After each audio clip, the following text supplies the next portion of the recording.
Hello.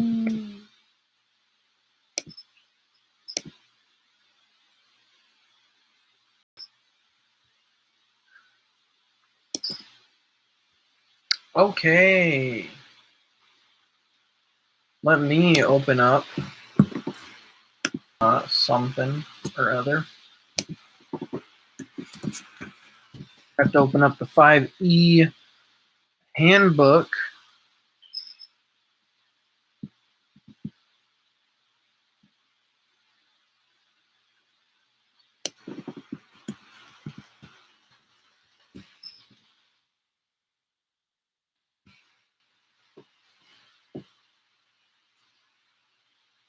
All right, so what you guys, yeah, that's English.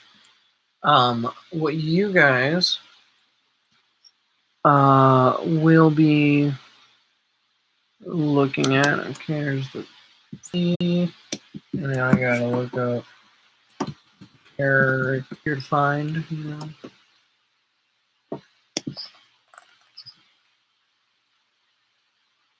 Is California a state? Is California a state? Yes. No, doesn't deserve it. I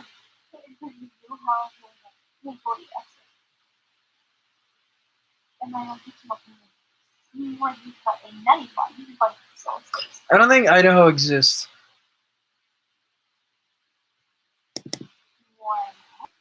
Because it doesn't. Okay, I think I'm looking at the same thing you guys are. If Idaho doesn't exist, where do we get our potatoes from? Ireland, duh. Oh my goodness, you're right.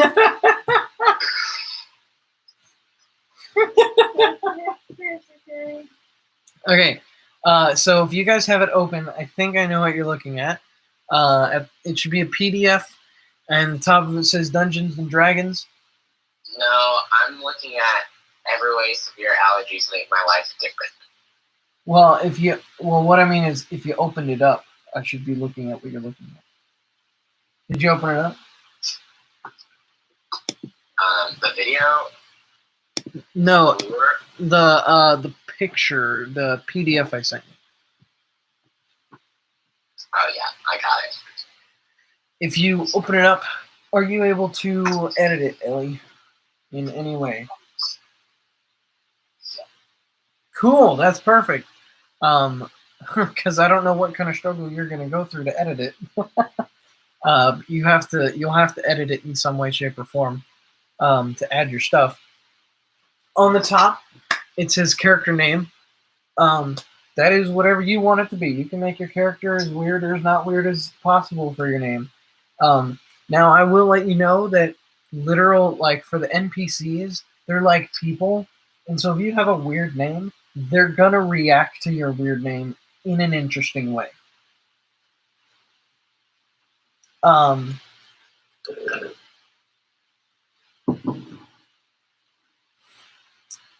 usually like to do this with people first. So if you could if you could pull up the dice roller from Google. Now, I will let you guys choose which way you want to go about this. But you'll have one of two ways of going about this.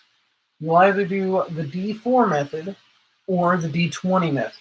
Now, in 5E, you're technically supposed to do the D6 method, not D4, sorry, the D6 method.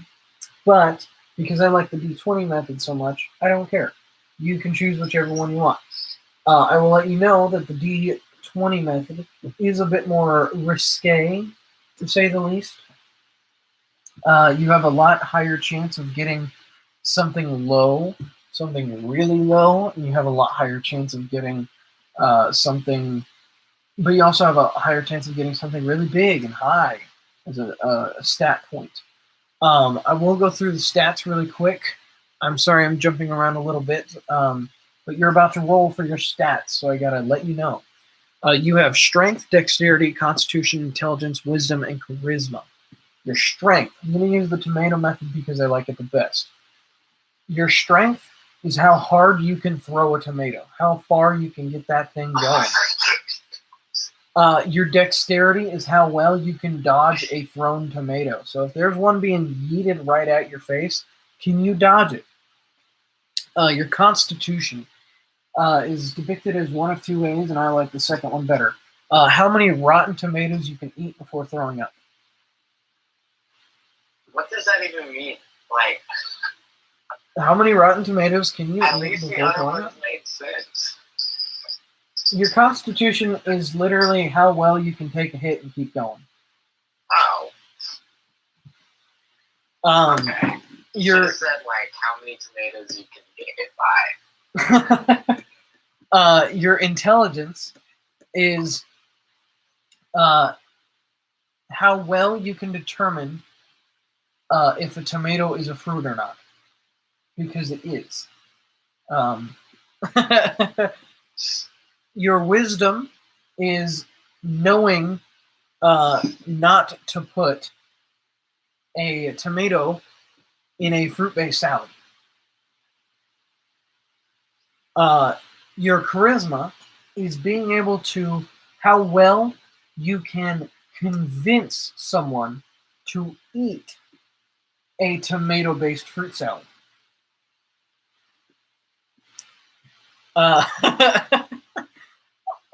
And and your charisma also determines how good you look. So a higher charisma is a good-looking guy or good-looking girl, but a bad charisma is an ugly mug. Charisma can also determine how well you speak with other people in general. So more, you could say more closed off or more open, but I don't necessarily put that because there are some closed off people who can be very elegant with their words.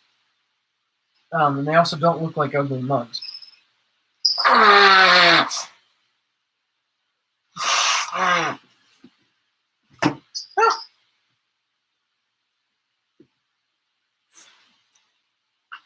All right. So, in layman's terms, for those, I like to use the analogy, but there's obviously a non-analogy that you can use. Strength, how hard you can hit. Dexterity, how fast you can run, or how well you can run, or how far you can run.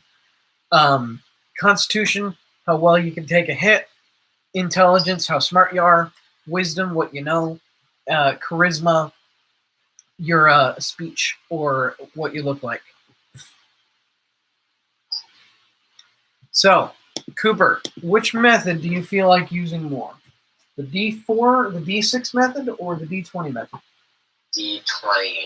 All right. So, if you're on Dice Roller, Okay, I I'm need on you. dice roller. I need you to click on the D6 that is in the blue box, so it I goes. said D20 though. No, but the area in the blue box, there's like a white and then there's a blue area.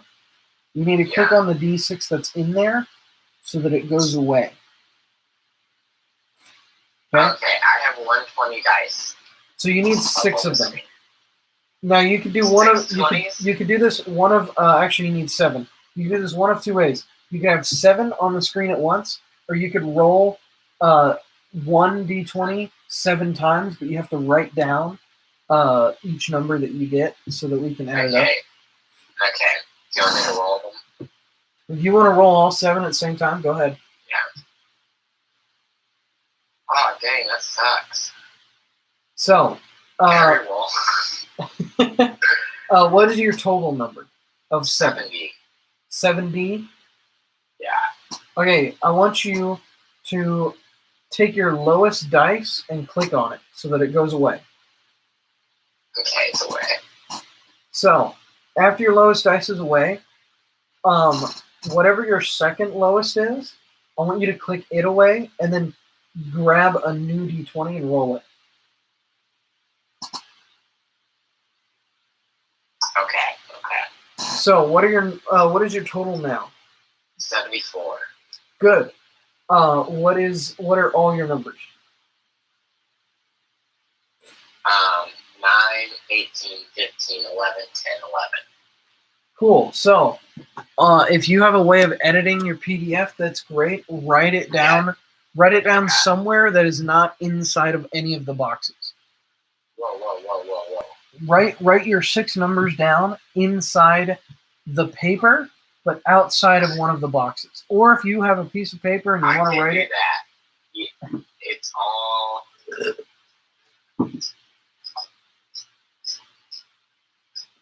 Okay, I can.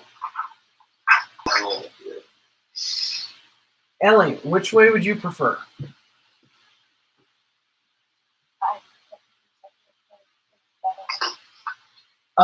If you go with the D6 method, you have a more rounded. You typically will get a more rounded, even character that does not have any super highs or super lows. You can get that, but it's typically not going to happen. Because what you're gambling on with the D20 is you could get a 1 or a 20. Now, a 1, let's say that's strength. A 1 literally means you can't hold up your own body weight, so you're basically dead. But a 20 means that you can basically throw someone to the moon. Not actually, but yeah. Uh, so it is a pretty high gamble. But with the D6 method, what you do is you take 4 D6s, you roll them together, and you drop your lowest dice. So at a minimum, you get a 3, and at the highest, you get an 18. So you have a closer, not as much of a closer range, but you have less overpowered and less underpowered people. Because if you get a 3, you can at least hold up your body weight. But if you get an 18, you can't necessarily throw someone to the moon, but you're pretty strong. You're kind of a strong man. D6 method? Do you have dice roller available? Do you have the ability to do multiple dice at once? Okay. So if you wanted to write these down after doing them, that's also possible. But you will have to redo the roll every time instead of Cooper's immediate just roll all of them at the same time. So you'll just roll 4 d6s at once. It doesn't matter what the total is. What it matters is that you drop the lowest. And then it's the normal dice. What? Yes, you roll 4 of them at once, and whatever comes out, let's say it's 16. If you have a 1 in there, you'll drop the 1, and then you'll add up the other 3 dice, and that will be one of the numbers. So you need to do that 6 more times.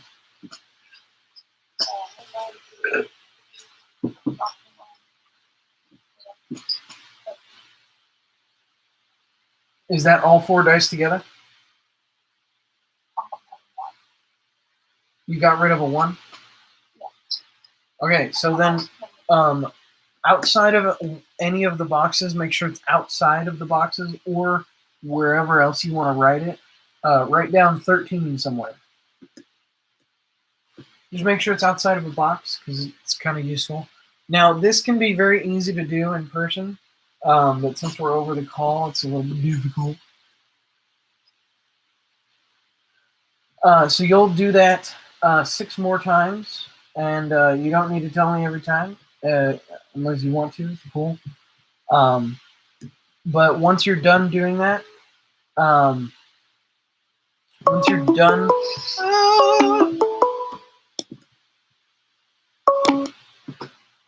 done, doing all 7, we'll have you do the same thing Cooper did.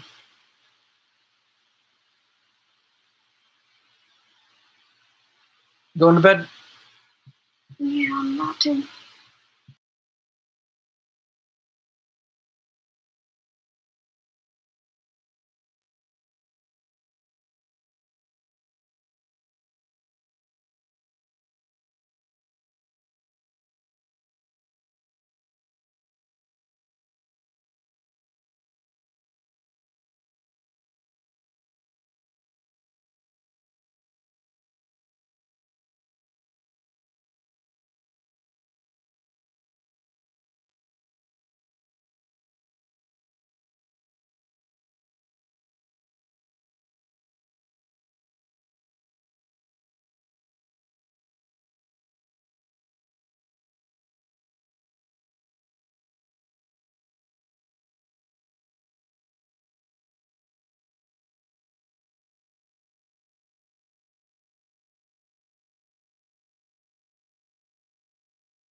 Okay. All right. So, do you have your total of the 6? Yeah. What's the total of them if you add them?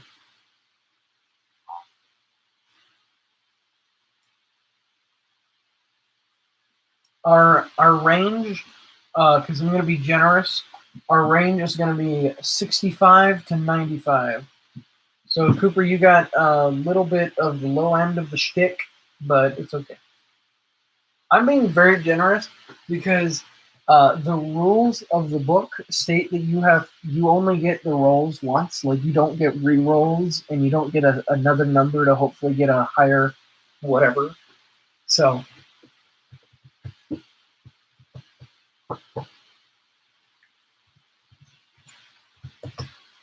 She's doing it by hand, folks.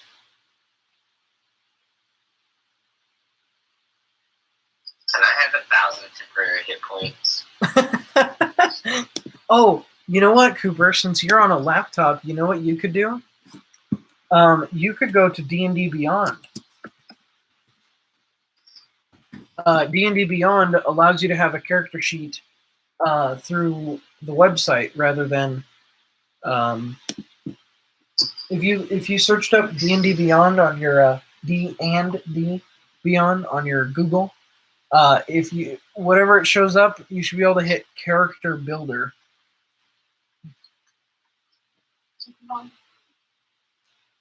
I don't know if you can do it very easily, Ellie, or very nicely because you're on an iPad. But if you wanted to, instead of using the PDF, you can do that. But the PDF allows you to be more relaxed with how you do your numbers rather than what the character builder kind of forces you into. Once again, Cooper, if you don't want to do the character builder, you don't have to. Because it does kind of force you down a certain way. I don't believe it lets you do anything over 18 because it's bound by the 5e rules. Or 18, sorry, it doesn't let you do anything over 18.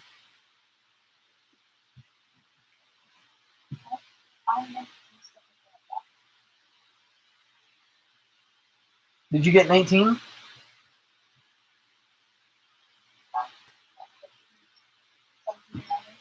Oh, what is your total? 92? What? You're gonna have to carry us. You're gonna have to carry Cooper. I'll probably make a character. Sam, for bonds, I put hydrogen and James. Are you just going through? Yeah. Okay, so bonds is like who you're with or who you align with. That stuff on the right is more for role playing to get your mind into who your character is, because essentially what role playing is like being a character in a movie or a TV show or a play, and the stuff on the right there more or less gets you into who your character is. And so there's a lot of set things from the book, like how your personality traits are, what your ideals are, what your bonds are, your flaws, and then some other features and traits that your character might have. Especially on the backside, it has character appearance, alliances and organizations, character backstory. Okay, time out. How long is this gonna take? Because I gotta go to bed. Well, if you want to go to bed, it's totally fine. I can explain this anytime to you, because we definitely aren't getting into a game anytime soon. So if you wanted to, I can explain this to you tomorrow or whatever, and be more one-on-one, you know. Yeah, bro. Because I mean it is already past midnight, so. Yeah. Good night. I'll let you go, Cooper. And I hope you have a wonderful, wonderful sleep. Have a global night. You too. Good night. All right. Well, Elizabeth Tandeth.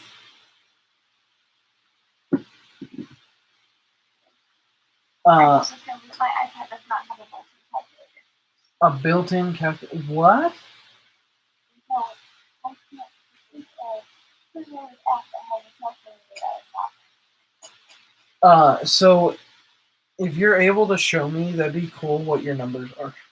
Or say them. That's fine. Numbers.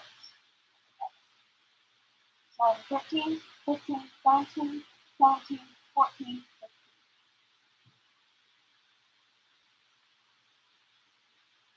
Wow. That's pretty fun. You got really nice rolls. With the D6 method, I almost always get bad rolls. But you know what? Maybe real life RNG will be better to you or worse to you than computer. So we're gonna kind of get into it now and be more one-on-one with how we do this. Oh, my phone's twice for that. Now, hopefully, I can get another person to do this with us so that we can do like real D&D sessions on the podcast. Like we could do a talk. We could talk while playing.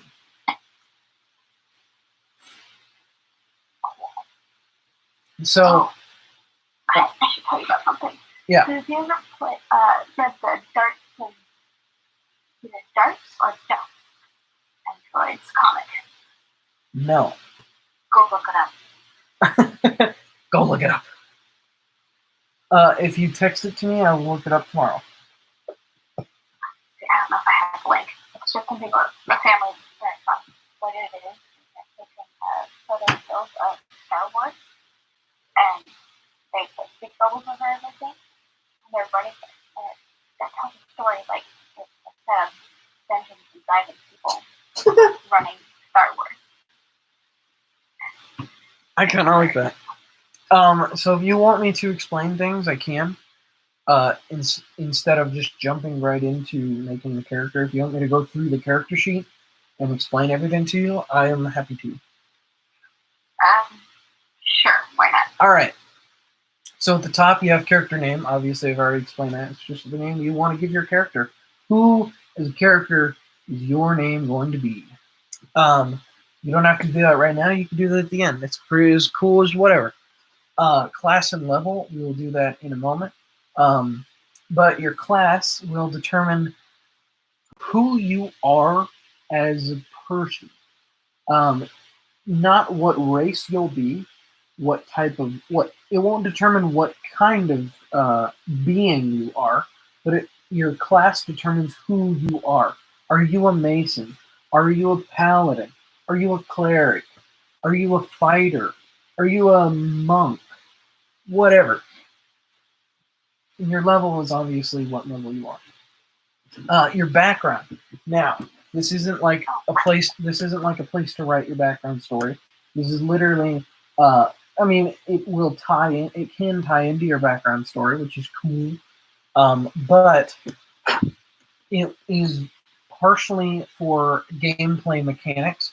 It's basically a little bit of a thing to say, what background of a person have you been? Are you a hermit, a person who kind of sticks to yourself? Are you a soldier? Have you been in the army? Are you a folk hero? Have you been around to your village and saving the town? Yada, yada, yada. Are you a witch? You like to meddle with things? All that. Blim blam.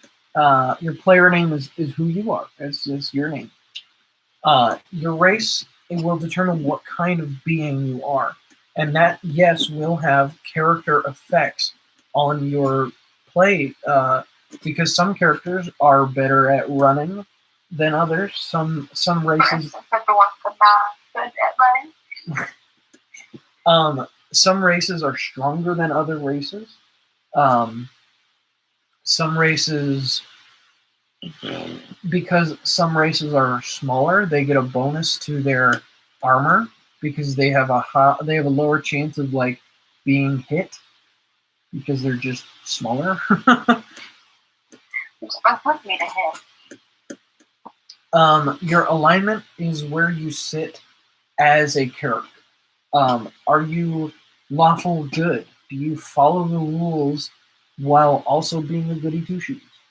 Are you true neutral? You just hang with the flow. You just let it the wind carry you. Are you chaotic good?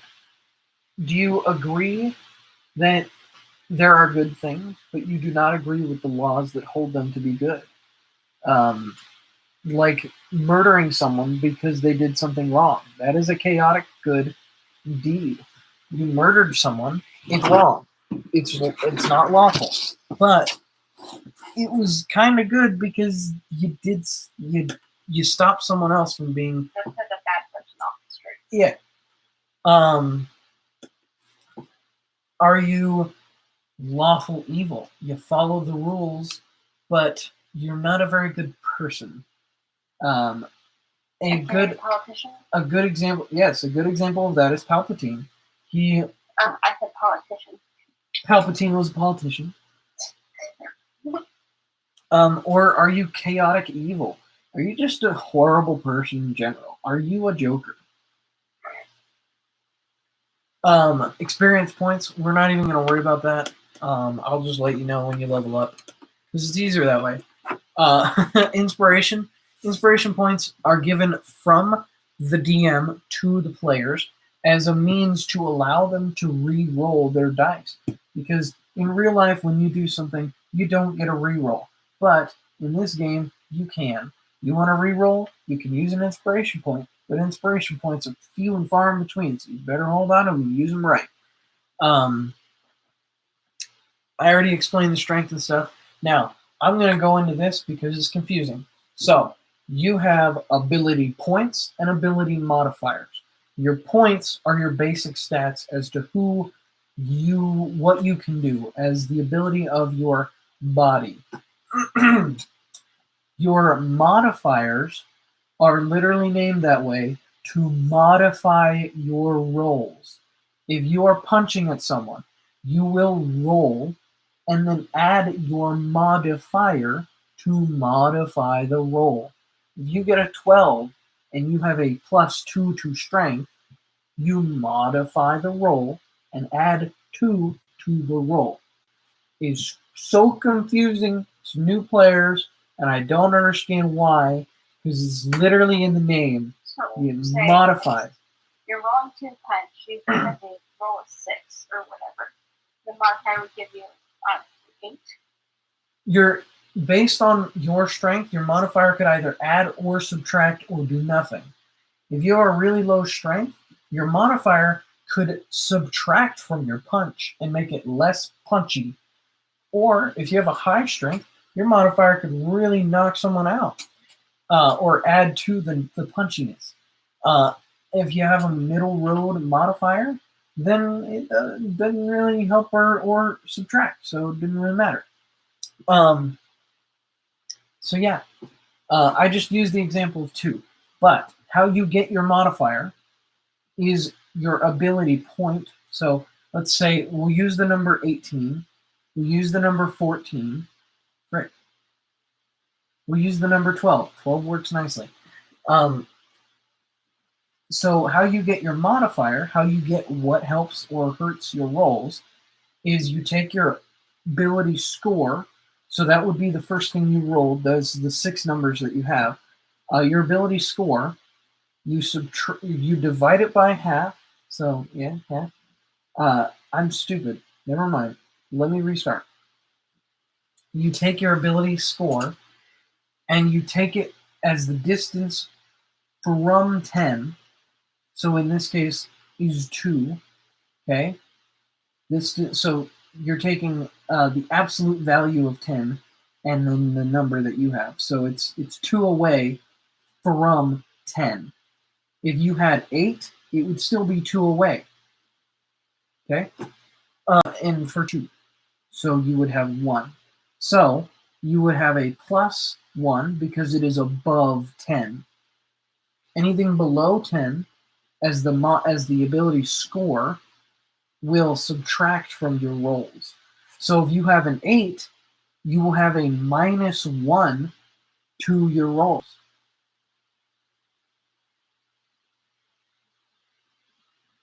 If you have an 18, you have a +4. If you have a 2, you have a -4. Yeah. Don't worry about division and all that weirdness. And then it gets really weird when you have odd numbers, but you always round down. I hate that, but you always round down. So if you have 17 and you distance from 10 is 7, so you divide by 2 and you get 3.5, you always round down, so you get a +3 instead of a +3.5 or +4. And that hurts you even more in the case of the minuses. If you have a 7 in something, then you don't have a plus, or you don't have a -3. You actually have a -4 from a 7. Wow. I'm joking. You have a -3. No, right. I can't even think right now. Yeah, you have a -3. No, you have a -4. My brain's forgetting things because I haven't played in a while. Doesn't matter because what's your lowest number? It's a 13. Exactly. So all you have are pluses. So all you got is good. Now that the craziness is out of the way, your proficiency bonus comes from the level of your character. Every level 1 starts out with a +2 in that. So if you wanted to put that in there right now, you could just +2. Actually, don't, because I think we're going to start out at level 3 or 5. Armor class. Armor class is based on a few things. You automatically add 10 to that. So armor class is additive. You get additive bonuses from different armors and shields and things. So your armor class automatically gets a 10. Yay. But you also add any racial bonuses. So certain gnomes automatically have a racial bonus to their armor class because they're harder to hit. I believe that Dragonborns automatically get an armor class because they just have dragon skin. They have harder skin. Then you add your regular armor. So whatever you're wearing, you add, which all the armors have a basic bonus, or they have a basic armor setting. So like 4, 18, 7, whatever. And then you also add if you have a shield, which this version of the game is dumb. All shields are just automatic 2. I hate it. No matter if you have a tower shield or a dinky little circle, is 2. This is why 3.5 is better. But I'm not starting on that because it's more confusing. I don't want to give you guys more confusing things from the start. Maybe when we're a little later in, like 3 or 4 episodes, I'll start playing 3. I'll start showing you 3.5 and get you real confused.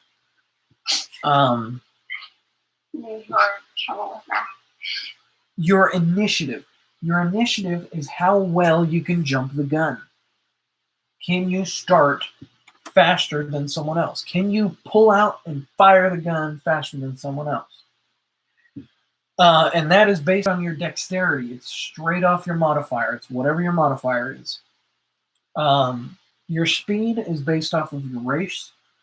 So dwarves get a 25, meaning they move 25 feet per turn. And movement, movement is free action, so yay. But most every other race gets a 30 to movement, yay. Your saving throws is based off of your your class. So you have saving throws, which means if I tell you someone is there's a door falling on you, you got to roll a saving throw of strength to hold the door open, to hold the door up. You would roll, and the saving throws, you automatically have all of the saving throws, but it's those little circles off to the left are what you're proficient in, what you're better at saving throwing. And so if you're better at dexterity, then you get a bonus. You get a plus whatever it is, probably a +2 to that area automatically. And those whenever you put in if you circle in one of the circles, then you get your modifier adding onto the saving throw roll that you will have. So if you roll for a saving throw, you automatically get your modifier instead of just the roll. And you get a +2 for that proficiency bonus. The spell or skills, not spells. Skills are a bunch of different things. Acrobatics. I don't know how to explain that very well. How well you're able to jump around. That's pretty easy. It's food runners. They do like jumping, climbing buildings. Basically, they're both like run a straight line and go over or under anything that's on their way.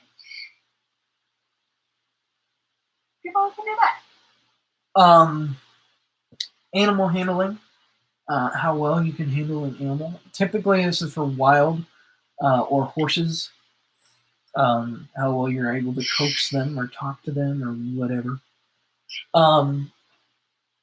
Arcana. How attuned you are to magic. Anything magic. Athletics. I guess this kind of runs partial with like.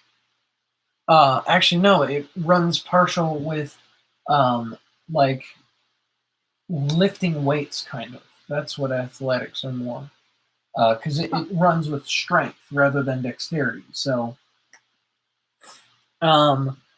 deception, how well you're able to deceive somebody or lie to somebody.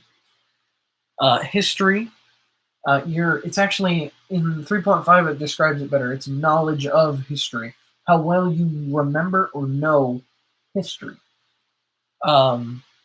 Insight, your ability to tell what someone's motive is. So if someone is speaking to you and you feel like they're lying or they're wrong or whatever, if they have a better intent for themselves, then you can use insight to see if you know what they're talking about. Intimidation, do I need to really speak on that one? Investigation, once again, do I need to speak on that? You're looking. Medicine, this one's weird, but it's not your ability to make medicine, even though that kind of partially is. It is how well you're able to mend or help somebody or yourself. So if you have a broken arm, are you able to reset it and like set it up properly? If you're bleeding out, how well can you wrap up that wound? The administration of it. Yeah. Nature, how attuned you are to nature. Do you know your way around the forest? Do you know your north from south?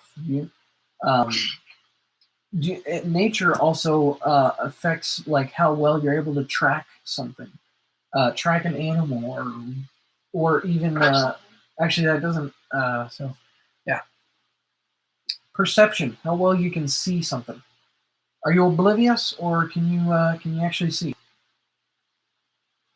Performance. This is mostly for other things, but it's like how well you can dance or how well you can sing in front of an audience. Persuasion. Are you able to talk someone into something? Or talk someone out of something? Religion. How this is also partially a knowledge of religion. But it's how well you know past things about religion or history, or how well you know your own religion or someone else's religion. If you're trying to talk smack on one other religion, are you sure you even know what you're talking about? Sleight of hand. Can you steal something from someone's pocket without them noticing? I don't know.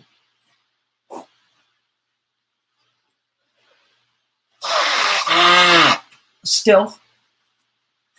Stealthy boy.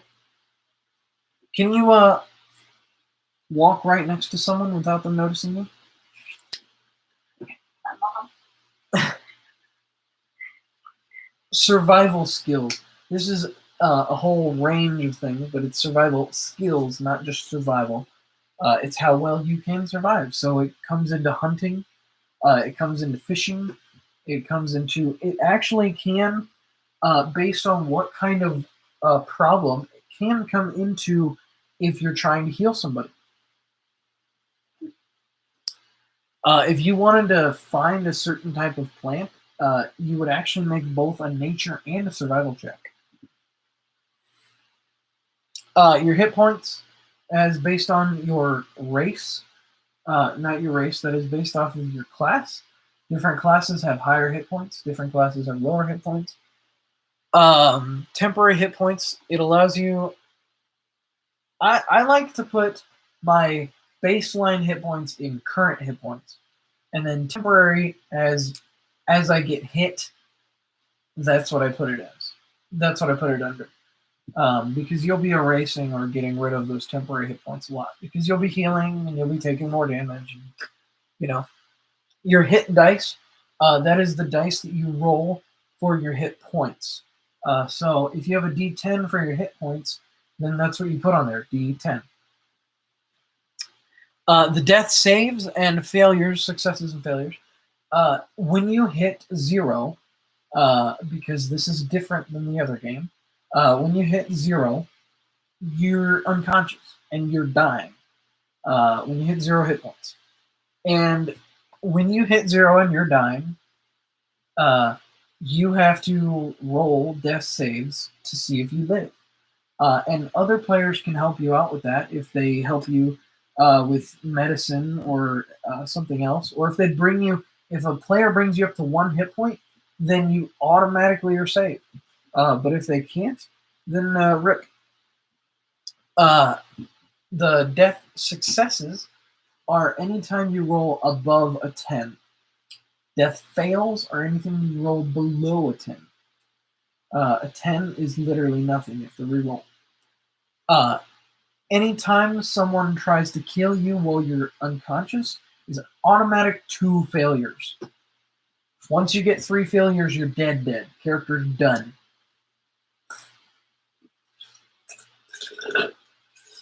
Once you get 3 successes, you're alive. But you have to roll a d4 for how long you're asleep. How long you're recovering from this.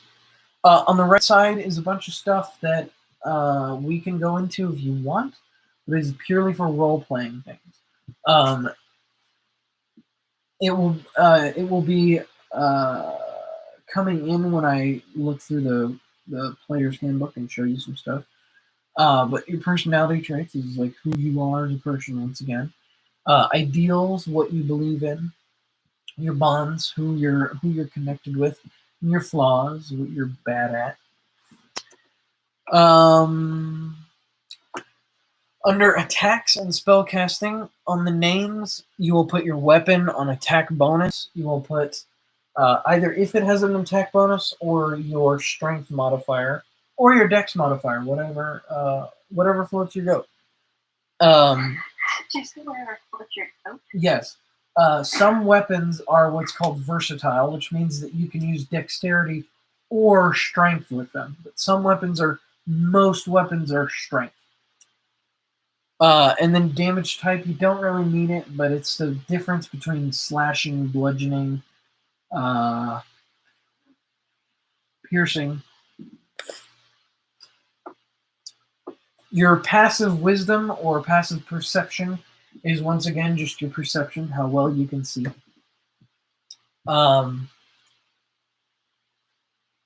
Proficiencies in languages. This is where you put your special things, what you're good at, and what languages you speak. If you don't speak Elvish and there is an elf speaking Elvish next to you, you have no idea what he's saying. Now you can, with some slight barring, because I'm not going to allow everything. If you write a backstory for your character, and you say that this character knows a certain language because of a piece in a backstory, I will usually allow it, as long as you don't go overboard and say, I know all the languages because I took time to learn them.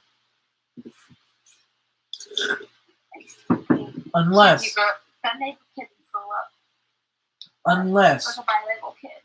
you absolutely write the most flawless story as to why your character knows all these languages, I'm not going to allow it.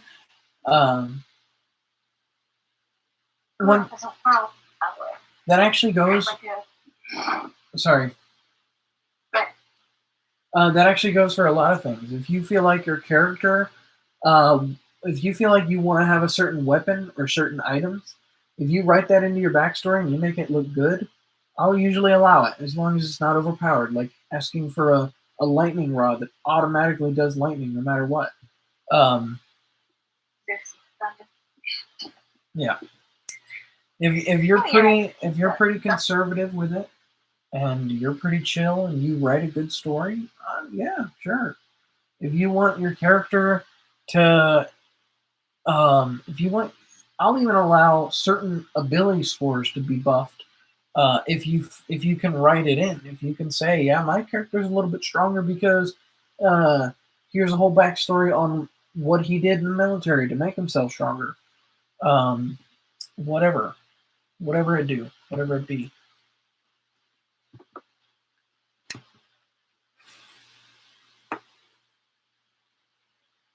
Equipment. This is the other equipment that you might have, as well as on the left there. You can't really read it, but you have GP, SP, EP. You have CP, SP, EP, GP, and PP. I'm going to let you know what those are. Gold pieces is the GP. Platinum pieces is the PP. EP we don't talk about. SP is silver pieces, and CP is copper pieces. The only reason we don't talk about EP is because it's electrum. Okay? Problem is, from copper to silver, you need 10. From silver to gold, you need 10. From gold to platinum, you need 10. Easy. For electrum, from silver to electrum, it's 5. And from electrum to gold, it's 5. Why? Don't need it. Get rid of it. 5. Everything else has been 10. 5. No. We don't use electrum. I will never use electrum. And just don't worry about it. It doesn't exist on that paper. I still have no idea what you're talking about, but under equipment, which is just below attacks and spellcasting, you gotta scroll a little bit. Yeah. On the left side of the box, there's little boxes as well. And those have like gray words in them that you can barely read. They're just 2 letters. 2 letters. So yeah, don't worry about the middle box. It says EP. That one doesn't exist. There's only 4 boxes there.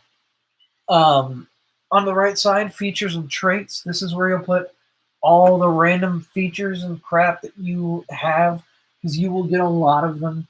Like dwarves get night vision, basically.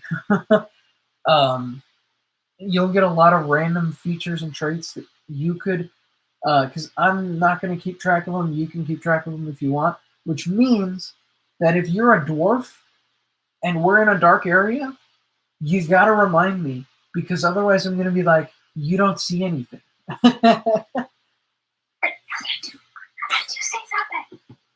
Exactly. That's how you'll remind me. Just yell at me.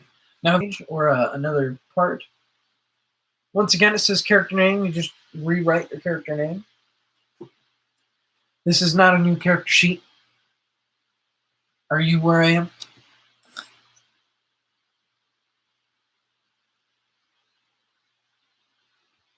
Are you where I am? Yes. Oh, page 2. Okay. Age. Obviously, how old you are. Now, this is important. You probably shouldn't write it in yet. Even if you feel like you know how old your character is. Unless you're human, don't write it. Because every other race lives longer than humans. Dwarves can be like 700 years old.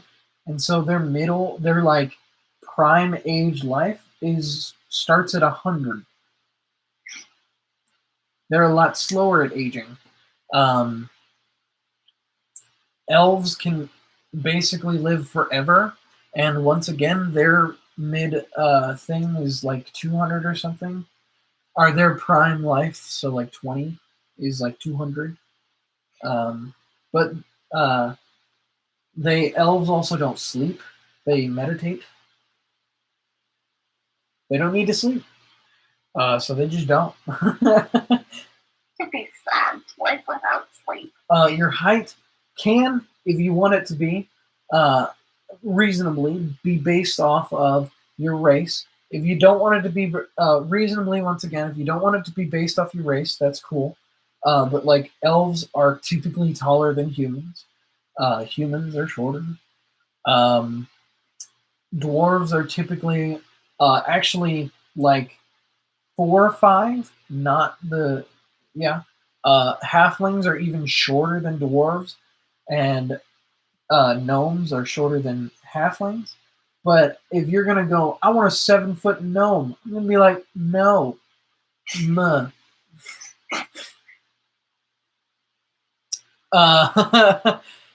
Your weight, once again, reasonable to your race. If you're a dwarf and you want to be 100 pounds, it's probably not gonna happen. Just by genetics purely. Uh, unless you are severely malnourished. Your eyes, doesn't matter, it's your eye color. Skin typically matters. If you're a dragonborn, it literally does, because it's what your skin color will be, which can be black, white, red, blue. But for every other race except for orc will be some form of green or gray. Um, Actually, it'll be half orc. You can't be an orc. It'll be some form of green or gray. Every other race is the white, black, Asian, whatever. Uh, Hair is color, not style. Character appearance, that's where you'll actually draw your character if you wanted to. Everything on the backside is kind of just for role playing, to let you know what your character looks like and what your character feels like as a person or as a being. Allies and organizations, what you align with, who you're with.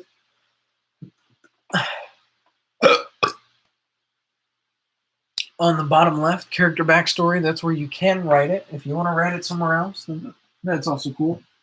I'm going to get some more water. You go for it. I'll be right back.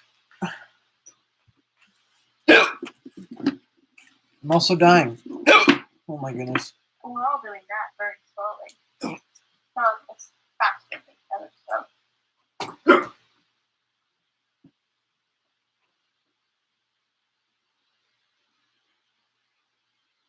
Boy, bucket you all almost won.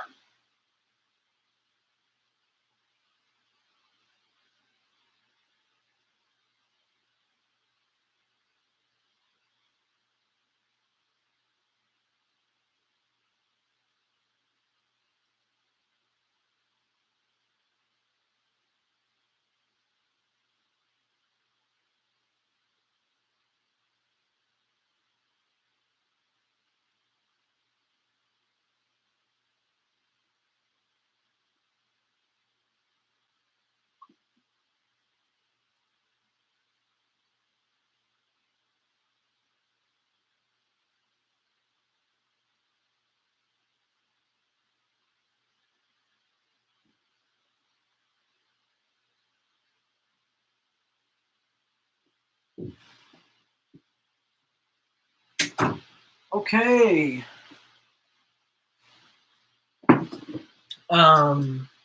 Yeah. In the middle, you have additional features and traits. This is typically if you're later level and you need some flood off, because that front page part is too full. But this is also where if you want to write backstory features and traits that you might have, if you're got a special talent because of your backstory, whatever. And then you also have treasure. This is where you can write down either potentially treasured items that you have gotten based on your backstory, or random items that are more miscellaneous that aren't used for anything in the game, but you just have them. And typically that comes from like treasure, but you'll find something that's like, this is cool, but it's useless for me, so I'm gonna just keep it anyway. Shiny rock. I found a shiny rock. I'm going Actually, every shiny rock you will find will be some sort of value. So maybe you should keep them. There's a third page. looks fairly complicated. I love how you did that because the page itself is not, but what it comes with from the player's handbook is extremely complicated and very confusing. So at the top, you have spellcasting class. There's like 4 different types, I think. So you have Warlock, which is your, I guess you could call it a sugar daddy version, where basically you sold your soul to the devil to get power, and he doesn't give you a whole lot of it. You have your sorcerers, where their power is literally imbued within their genes. They know how to spellcast because they know how to spellcast. Well, okay. Circular reasoning works because circular reasoning works.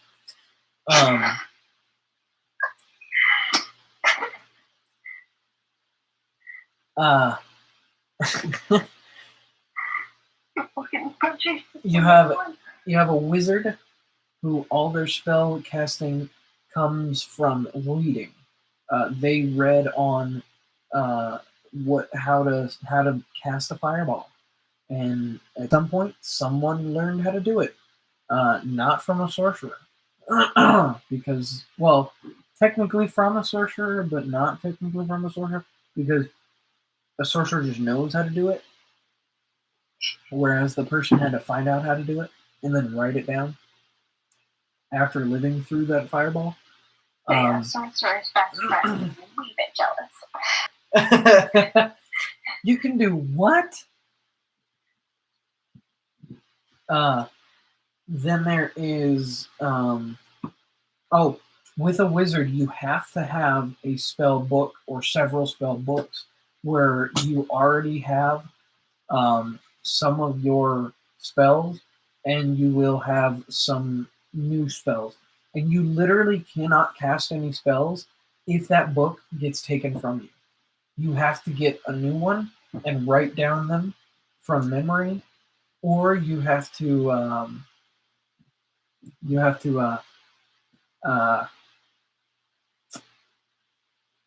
steal someone else's book. Yes, couldn't think there. So yeah, there's your options. Paladin is one of them as well. Paladins eventually get the ability to cast mostly healing spells, some very killing spells by use of divinity. I'm going to be very precise and healing you in precisely the wrong way. You also have clerics who are all about healing and religion. So they have a thing near the end of their level chain called God Call, meaning you can call upon the gods and see if it works.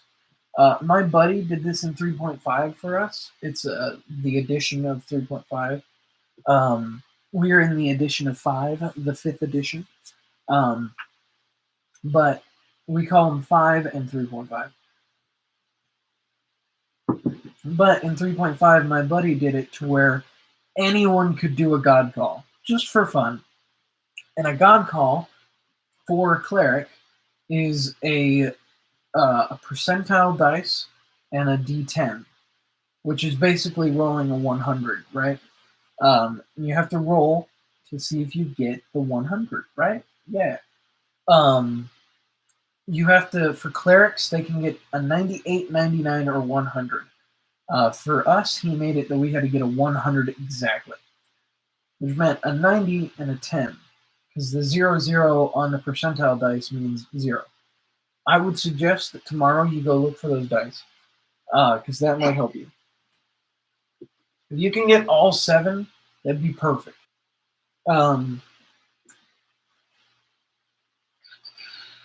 Do we have any more? There are some more. There are some more weird ones, but we don't need to go about them. Rocket Kitty. You could turn it. All right, there we go. There it is. Mom! You're getting up real close. Come on.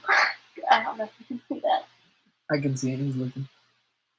Come on, So kitty. what you can't see is you can watch pupils dilate.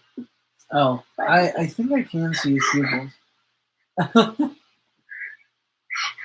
Terrifying. Terrifying. But you know when he does that, it's not help. And he still has all his claws.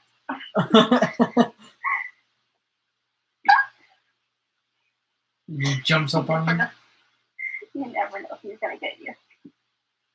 You have to get cat-like reflexes to avoid the cat. You should shave your cat's neck. You muted yourself.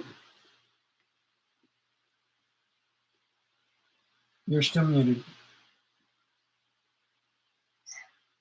I should do what now? You should shave your cat's neck. Why? Because, oh, nice cat butt.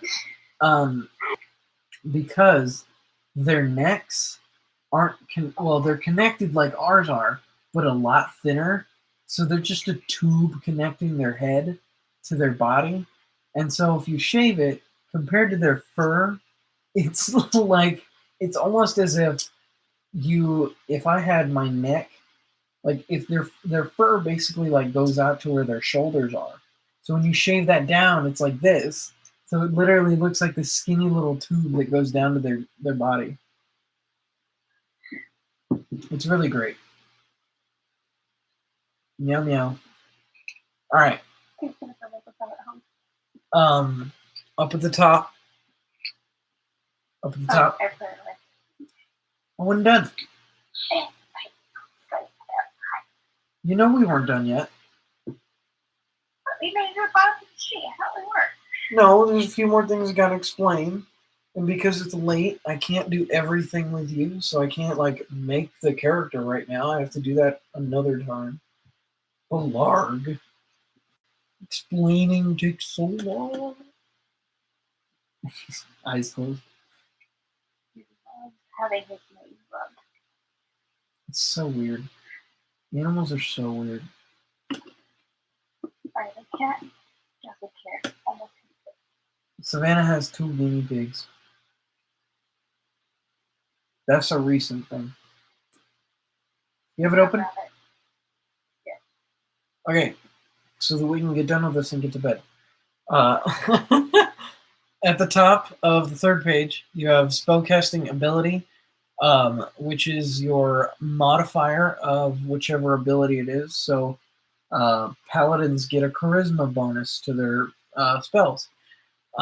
Spell save DC, which means if you fail, or not spell save DC, it is your basic set of what an enemy has to get in order to not fail a DC of a spell. So if you cast Fireball onto an area or onto someone, then basically they have to roll against your spell save DC, and if they match it, then they do not fail. If they match it or get above, they don't fail, which means they take half damage. But if they don't match it, then they fail, and they take the full brunt of the damage that comes with the spell. Spell attack bonus, that is if you have any kind of spell attack bonus. Cantrips. Cantrips do not come to certain spell casters like the Paladin, because the Paladin comes later on with his abilities.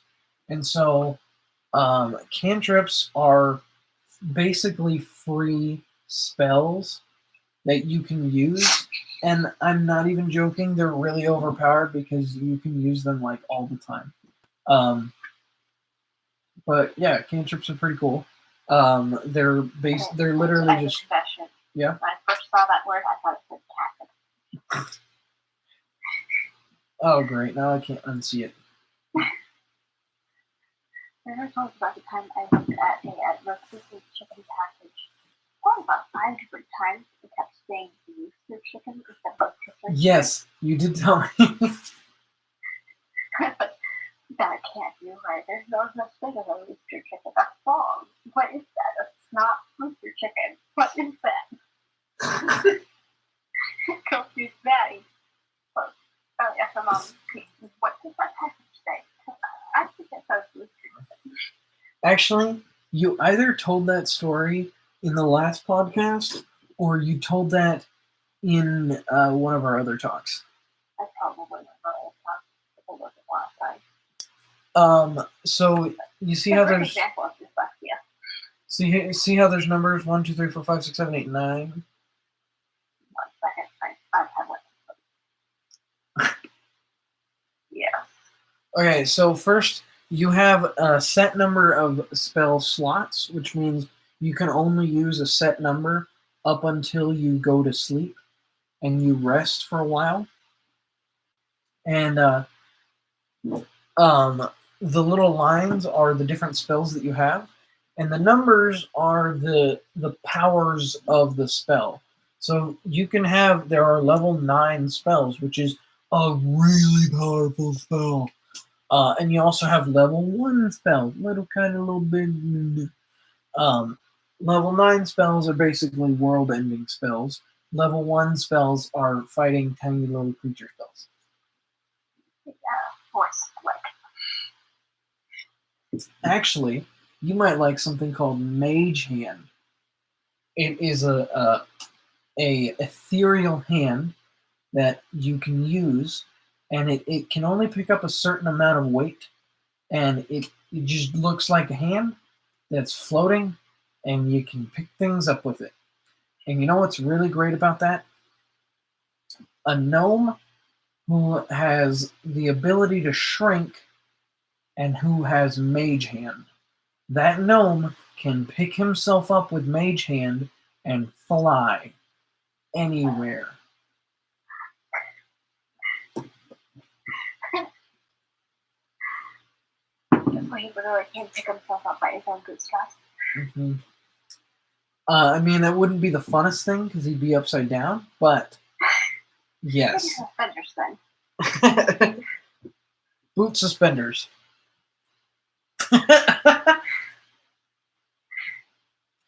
Well, I went through explaining everything, so at least we got the explanations done.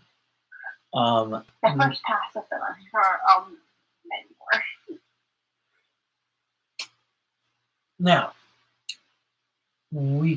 I would rather do making the character as soon as possible so you don't forget everything, and so that it helps me mentally. But we could either yes or no. We could do it on a stream or not. Doesn't really matter to me. I just need to make the character with you and go through a couple of more things that aren't able to be explained at the moment because they have to be explained while making the character.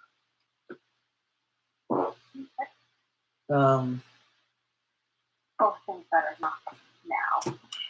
So yeah, I think that means we're gonna maybe end it. Yeah. Another 3 hours. No, don't keep it yapping. Yeah. Once again, glad we had Cooper. Hopefully we can have more guests. Hopefully he'll come and be more talkative. I kind of want to bring Katie. I kind of want to bring Katie on. She's willing to play D&D as well. She's played it before, so I won't have to explain as many things to her or help her out with as much. So it will be useful for me to have a little bit more of an experienced player in there, so that I don't have to do all the work. But like one of the first things I'm gonna have you guys do is run through a dungeon rather than run through a story, so that you get a feel for how the game works. Maybe I'll have you guys at level 3 running through the dungeon, and then starting the story at level 5. I'm not sure. Level 3 is my favorite starting level, and you'll find out why. Well, do you have any closing thoughts, arguments, thing? My cat never snuggles with me. It's hilarious that he's here now. Oh, he's snuggling. He's got really hairy ears. You don't like his ear flutes? Ear flutes? You should have seen he was like kitten. Like, do you ever read the children's book Skippy John Jones? What? Skippy John Jones? No, I've never even heard of it. My ears are too big for my head. My head is too big for my body. I am not a fighting cat. I am a jungle one. Okay. Another thing you should look up. Hilarious little book. I bet it sounds like it. Anyway, this kitten with his ear flutes could have been Skippy John Jones. Well, I hope that we can have Maddie next time. If we can't have Cooper, then hopefully we can have Katie. Whatever it do, whatever it be. For the one person who's still listening, I hope you have a good night. Congratulations for staying up with us. If it is YouTube or YouTube guidelines, there's now a second person. Well, hello, welcome. We're just about to end it, so we're saying goodnight. They're gone. Saying goodnight. Shish boom ba. Sorry, I'm trying to actually hit the 3 hour mark, because the first one was 1 hour 45, I believe, so we're almost at 1 hour 15.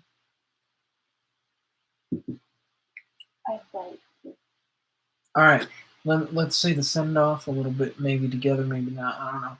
Well, this has been TTT podcast number 2, part 2. Theology to toilet tissue number 2. And anything in between. Pod 2.